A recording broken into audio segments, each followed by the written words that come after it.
نحمده ونصلي ونسلم على رسوله الكريم اما بعد فاعوذ بالله من الشیطان الرجیم بسم اللہ الرحمن الرحیم۔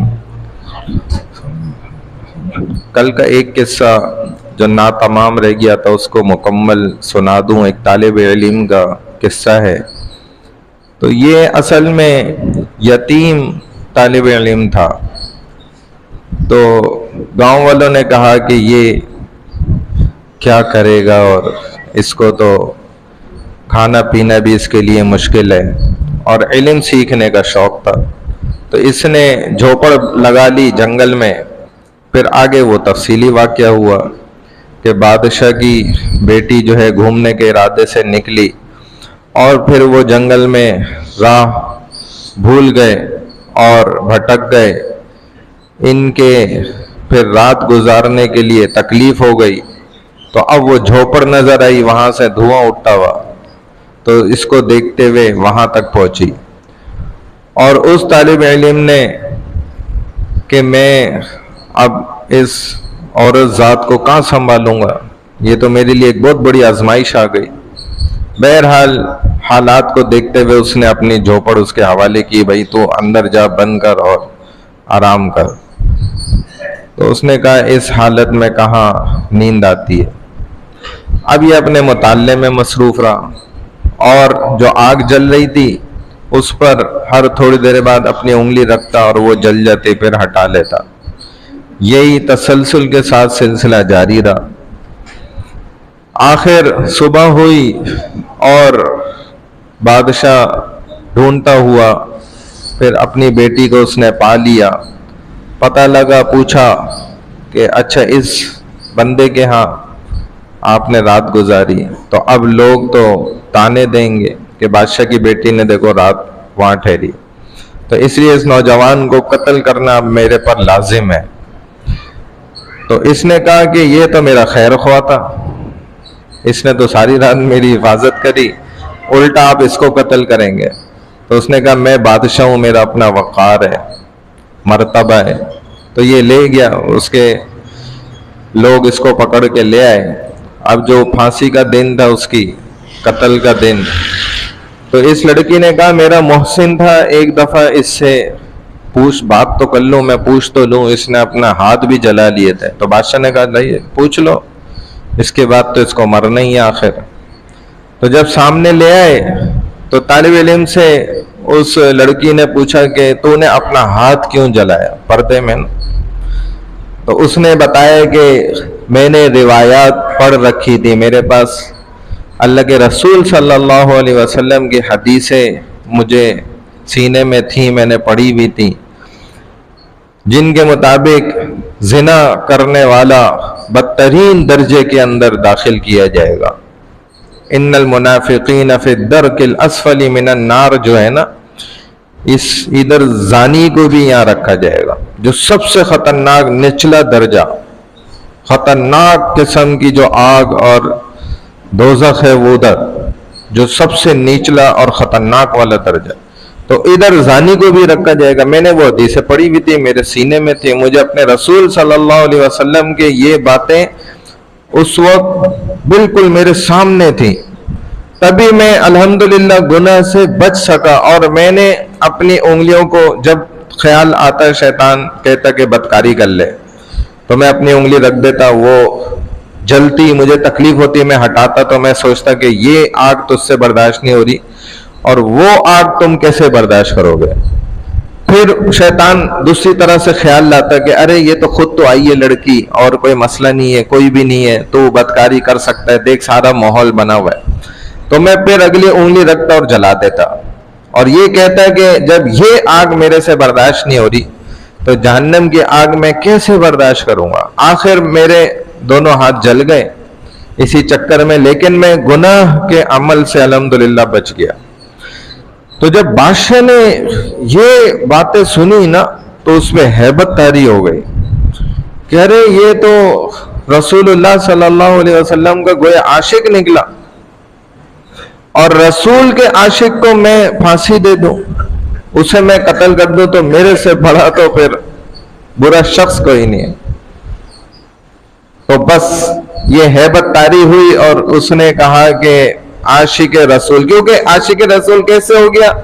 عاشق رسول وہ نہیں ہوتا جو نعرے لگاتا ہے ہماری طرح اور جھنڈے لہراتا ہے اور مٹھائیاں تقسیم کرتا ہے اور کیک کاٹ اور پتہ نہیں کیا کیا کر رہے ہوتے ہیں. ہم جو اللہ کے رسول نے پسند ہی نہیں کیے اعمال وہ سارے ہم الحمدللہ کر رہے ہوتے ہیں. جو اللہ کے رسول نے لازم ملزوم قرار دیے وہ ہم نماز بھی چھوڑ لے ہوتے ہیں. حیرت کی بات ہے. یہ عاشق عشق رسول یہ نہیں ہوتا.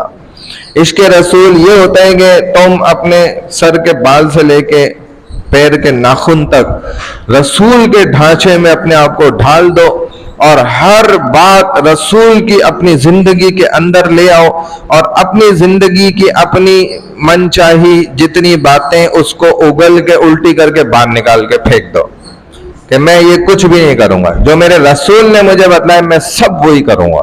یہ ہے عشق رسول. تو رسول کی باتیں ہمیں نہیں پتہ. حیرت کی بات ہے. تو ہم کیا عمل کریں؟ تو وہ باتیں جانتا تھا اس پہ عمل کر رہا تھا. تو اس نے کہا یہ تو عاشق رسول ہے, اس کو تو الٹا میری جگہ ہونا چاہیے. تو اس نے کہا میں اپنی بیٹی کا نکاح تیرے سے کرتا ہوں اور میرے بعد کل تو بادشاہ ہوگا. کیونکہ عاشق رسول کا مرتبہ تو یہ ہے. اور پھر وہی گاؤں والے اور دیہات والے جو یہ کہتے تھے کہ یہ نکارا لڑکا ہے, یہ کیا طالب علم, دوسروں کی روٹیوں پہ پلنے والے, اور یہ تو ویسے یتیم ہے اور اس کو کون مدد کرے گا, کیا ہوگا اس کا. اور اللہ نے اس کو دیکھیں کہاں لے جا کے بادشاہ کے. تو علم دین کی جو برکت ہے نا وہ تو ہم نے ابھی دیکھی ہی نہیں آنکھوں سے. اللہ ہمیں دکھا دے نا تو بڑی حیرت انگیز ہوتی ہے. بہرحال تو نماز کا ایک مسئلہ سیکھ لیتے ہیں. بھائی نماز کے اندر جو ہے نا ہر رکعت میں 2 سجدے فرض ہیں.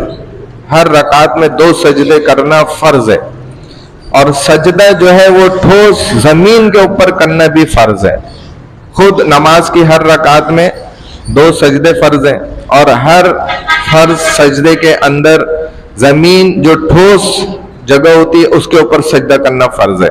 ایک آدمی نے مولٹی فارم کے اوپر ہلکے سے سجدہ کیا تو وہ نہیں ہوگا. اس نے اس کو پوری طاقت سے دبایا نہیں. اگر کسی نرم گدے پہ کر رہا ہے سجدہ تو اس کو پوری طاقت سے دبائے گا اور پھر سجدہ کرے گا.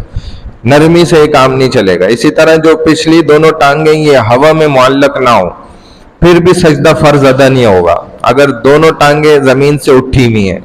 بعض لوگ یہ غلطی کرتے ہیں. تو زمین سے جڑا رہنا ان کا ضروری ہے اور ان کا آپس میں بھی جڑا رہنا دونوں کا یہ سنت ہے. یعنی کہ یہ ایک ٹانگ کی پنڈلی آپ کی وہ جو ہے آپ کی انگلیاں یہ مڑی ہوئی ہیں, یہ دوسری ٹانگ کی یہ زمین سے بھی جڑی ہوئی ہیں اور یہ آپس میں بھی ملی ہوئی ہیں اس طرح. تو یہ بھی سنت. تو زمین سے جڑا رہنا اس کا فرض ہے. اگر یہ اڑ جائیں گی تو پھر سجدہ نہیں ہوگا. اسی لیے بعض حضرات میں نا جب شروع میں یہ ہوائی جہاز بنا, ٹرین بنی اور گاڑیاں, ان میں لوگ کہتے تھے اب ہم نماز پڑھیں تو یہ تو زمین نہیں ہے, پھر اس میں سجدہ کریں تو کیسے ادا ہوگا. جب فرض سجدہ ادا نہیں ہوگا تو نماز بھی نہیں ہوگی. تو ہم جہاز میں اگر باقاعدہ ایسے ہی نماز پڑھ لیں اور ہم سجدہ بھی کر رہے ہیں تو یہ کیسے ہوگا. تو پھر یہ چوتھی دلیل جو ہے نا ہماری 4 سورسز آف شریعہ, شریعت کے جو 4 دلائل ہیں ان میں سے چوتھی دلیل جو قیاس کی ہے نا اس سے پھر مسئلہ نکال کے ثابت کیا گیا کہ بھائی چونکہ جہاز بھی اور ٹرین بھی آپ کی وہ ٹھوس لوہے سے بنی ہوتی ہے اور یہ لوہا کہاں سے نکلتا ہے, یہ دھات بھی زمین سے نکلتی ہے اور زمین ہی کی دھات ہے, لہذا زمین کا ہی قیاس پھر اس لوہے کے اوپر آئرن پر بھی کر دیا جاتا ہے اور کہا جاتا ہے بھائی اس پہ بھی جو سجدہ کرے گا اس کا سجدہ ہو جائے گا. جو شخص کرسی پہ بیٹھ کے پڑھ لے نماز تو وہ کسی چیز کو اٹھا کے سجدہ نہیں کرے گا بلکہ وہ ہوا میں معلق ہی سجدہ کرے گا. اس کا سجدے کا یہی طریقہ ہے. اللہ تعالی ہمیں ان مسائل کو سیکھ کر عمل کر کے زندگی گزارنے والا بنائے. سبحان اللہ و بحمدہ, سبحانک اللہم و بحمدک, نشهد أن لا إله إلا أنت نستغفرك ونتوب إليك برحمتك يا أرحم الراحمين.